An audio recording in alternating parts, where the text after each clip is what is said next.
sports fans, yesterday was National Signing Day, and as you have National Signing Day and all the numbers start to come in for the recruits across the country, I want to focus on Division I and the Power 5 as we look at some of those numbers that have come in. Now, the SEC once again dominated National Signing Day, but it is no surprise. Many thought that might change some with OSU, TOSU, winning a national championship this year and seeing the success of the Big Ten in bowl games. I think maybe that was a bit overstretched with some of those expectations. Consider this: 60% of the 300 top recruits in the country are in the backyard of SEC schools. And you look at the numbers that came back, over about 100 and some top recruits went to those SEC schools. I think that when you look at it from that perspective, geography, that's one reason it starts to happen. Then let's just look at overall population base in the United States. You have such a big number of people moving south. With that, you're seeing those high school football teams get better.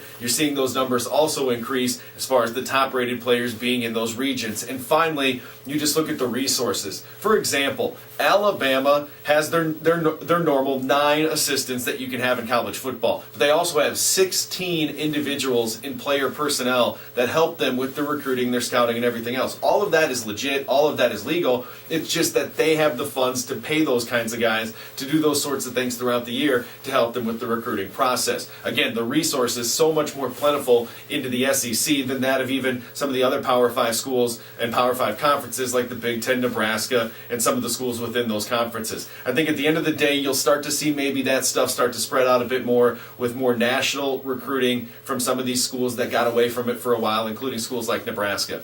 Listen to this number as well. 2 years ago, the average distance away for the top recruits that went to Nebraska were 987 miles away. You just can't hop in a car and go 987 miles. That's a flight. It also takes time for those recruits to get to Nebraska versus those SEC schools, that can just go right into their backyard, a short hour drive, and meet with these guys, see these guys. It's just all about resources, all about population base, all about geography, and also all about winning, something the SEC has done more than any other conference over the last decade.